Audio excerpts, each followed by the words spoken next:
नमस्कार, स्वागत है आपका और आप देख रहे हैं अपना यूट्यूब चैनल रीमेक इट बात। बिहार के शिक्षा विभाग ने सभी जिला शिक्षा पदाधिकारियों को एक पत्र लिखा है और वह पत्र है आपको सक्षमता परीक्षा प्रथम पास किए हुए शिक्षकों के संबंध में। ये उन शिक्षकों के संबंध में है जिनका आपको डॉक्यूमेंट वेरिफिकेशन डाउटफुल आया है। यानी जिनका वेरिफिकेशन स्टेटस जो है वो डाउटफुल आया है। डाउटफुल यानी 13 सितंबर 2024 तक जो काउंसलिंग हुई थी उसमें बहुत सारे ऐसे शिक्षक हैं जिनका यूं कहा जा रहा है कि 30,000 के करीब शिक्षक ऐसे हैं जिनका वेरिफिकेशन स्टेटस डाउटफुल आया है। तो रिकाउंसलिंग से संबंधित ये वीडियो है और इस वीडियो के माध्यम से हम आप तक बताएंगे कि कैसे वो प्रक्रिया होगी। ये सामने आपके पत्र है और ये पत्र है आपको 782 नंबर का पत्र है और ये पत्र आपको जारी किया गया है आज ही यानी 29/10/2024 को और सभी जिला शिक्षा पदाधिकारियों को जारी किया गया है। ये पत्र आपको सोशल मीडिया से मिल गया होगा।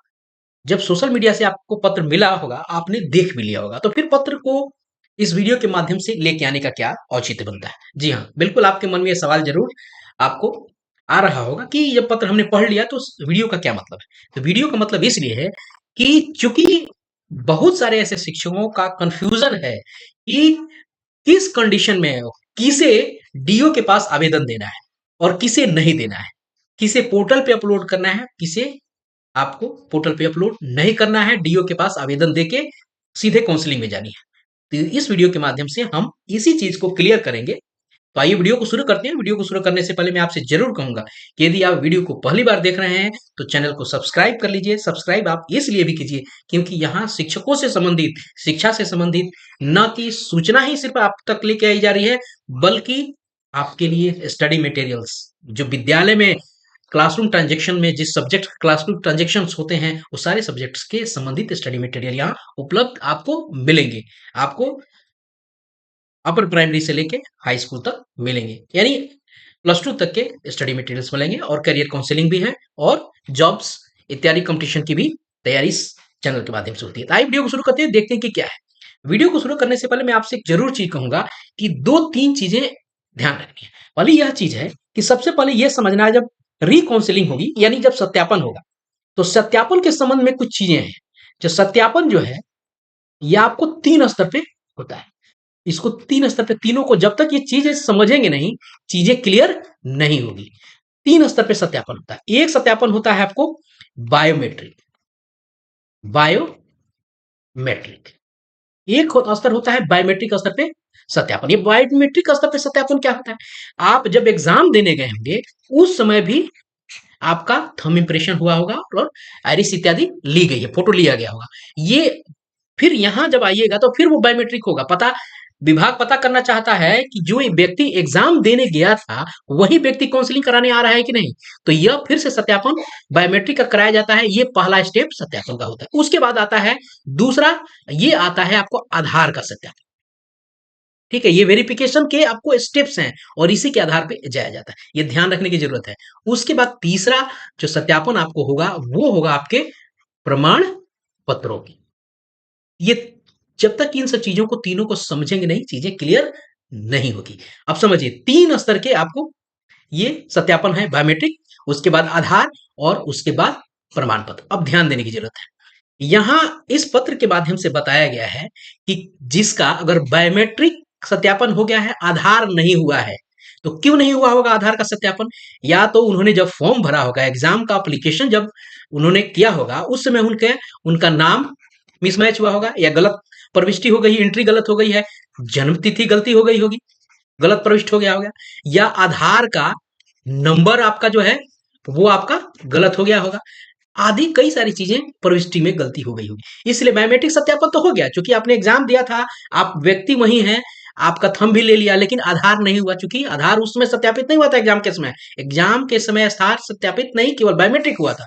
तो आप यहाँ आधार जब आप यहाँ सत्यापित होता है, जब होने के लिए जब आप जाइएगा काउंसलिंग वाले जगह पे, वहां आधार के सत्यापन में चूंकि आपने फॉर्म भरते समय कुछ चीजों में प्रविष्टि गलत की है या साइबर वाले ने गलती की है, उस कंडीशन में आपको कहां जाना होगा?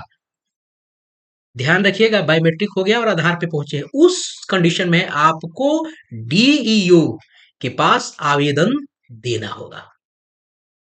उस कंडीशन में आपको आवेदन देना होगा। ठीक है?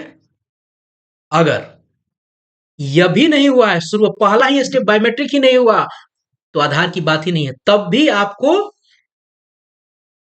टीओ के पास जाना होगा। क्लियर हो गया? ये इसमें कुछ शिक्षकों के ऐसे कंडीशन आपको बनेंगे। कुछ शिक्षक इस कंडीशन में है। सबसे ज्यादा आपको है प्रमाण पत्र को इसमें डाउटफुल आता है। इसमें डाउटफुल है। आप पहले समझ लीजिए बायोमेट्रिक, आधार और प्रमाण पत्र। बायोमेट्रिक हो गया, लगभग लोगों का हुआ है, बहुत कम ऐसे लोग हैं, वो शायद 30 से भी कम लोग हैं या 26 है, एग्जैक्ट मुझे फिगर अभी याद नहीं है। बहुत कम है जिसका बायोमेट्रिक भी नहीं हुआ है। जो बायोमेट्रिक नहीं हुआ है उसका तो कुछ हुआ ही नहीं, वो फिर से जाएगा डीओ ऑफिस में, वो संदिग्ध के कैटेगरी में है। हो सकता है उसका थंब ना ले कुछ इत्यादि, लेकिन कुछ भी कंडीशन हो सकते हैं। जिसका बायोमेट्रिक नहीं हुआ है, आधार नहीं हुआ है, वो भी जाएगा डीओ ऑफिस के पास, और जिसका बायोमेट्रिक हो गया और आधार नहीं सत्यापित हो रहा है, वो डीओ ऑफिस में जाएगा। लेकिन जिन लोगों का यह दोनों क्लियर हो गया है, इन जिन लोगों का ये दोनों क्लियर हो गया और इन दोनों क्लियर होने के बाद ये लोग पहुंच गए हैं आपको प्रमाण पत्र के सत्यापन के काउंटर पे। और जब यहां डाउटफुल आता है, इस कंडीशन में जब डाउटफुल होता है, तो यहां आपको पोर्टल पे अपलोड करना है। यहां आवेदन देने की जरूरत नहीं है। यही आपको कुल बात है। इस पूरे जो पत्र का सार है, मैं आपको पढ़ा के भी बता रहा हूं, आपको पढ़ भी दे रहा हूं, और जब मैं पढ़ूंगा तो आप भी पढ़िएगा ही, इसलिए मैं बोल रहा हूं, पढ़ा के बता दे रहा हूं कि बात वही है। तो आइए एक बार इस पत्र को भी हम देख लेते हैं। आगे बहुत सारी बातें लिखी गई है, इसमें हम बता देंगे कि डेट कब तक को आपको करना है। पहले आपको ये मैं यहाँ बताता चलूं कि जो ये आपको डीओ के पास जो आवेदन देना है, डीओ के पास जो आवेदन देना है, डीओ के पास ये आपको देना है 4/11/24 तक दे देना है, अप टू दे देना है।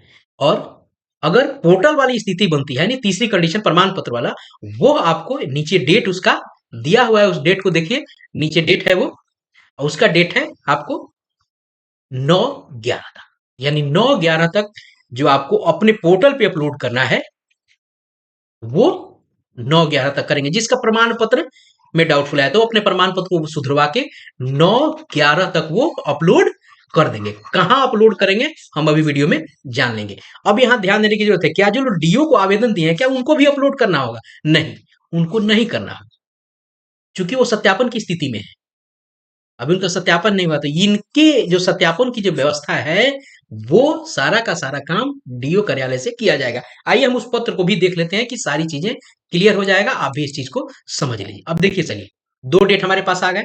डीओ कार्यालय से जो होगा, जिनका सत्यापन नहीं हुआ था आधार, वो 4/11 तक, और जिन लोगों को पोर्टल पे डालना है, जो डॉक्यूमेंट वेरिफिकेशन में जिनका दिक्कत हुआ है, वो लोग आपको 9/11 तक। अब देखिए यहाँ जो 13/9 तक काउंसलिंग हुई थी, उस काउंसलिंग में आपको बहुत सारे लोगों का दिक्कत हुआ था। उस यहाँ से पढ़ना शुरू करते हैं। इस काउंसलिंग के दौरान ऐसे शिक्षक अभ्यर्थी, यानी 13/9 तक जो काउंसलिंग हुई थी, जिनका, जो मैं कह रहा था, बायोमेट्रिक सत्यापित हुआ, जो मैं कुछ देर पहले बता रहा था, परंतु कतिपय कारणों, यथा यानी जैसे नाम में अंतर, जन्मतिथि में अंतर, आधार की संख्या की गलत प्रविष्टि इत्यादि, और भी कोई कारण हो सकते हैं, इन कारणों से आधार सत्यापन नहीं हो पाया, यानी दूसरे स्टेप पे आपको क्लियर नहीं कर पाए।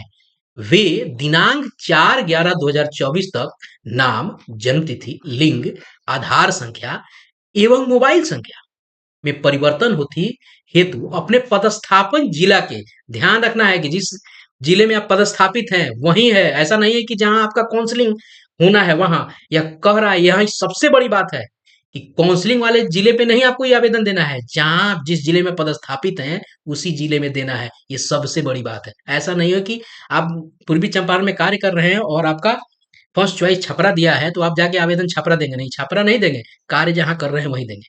चूंकि ये यहाँ से आगे उस चीज को भेजेंगे तो क्लियर हो जाएगा। आप आपके मन में संदेह नहीं होना चाहिए कि हमारा होना तो वहां यहाँ कह देंगे।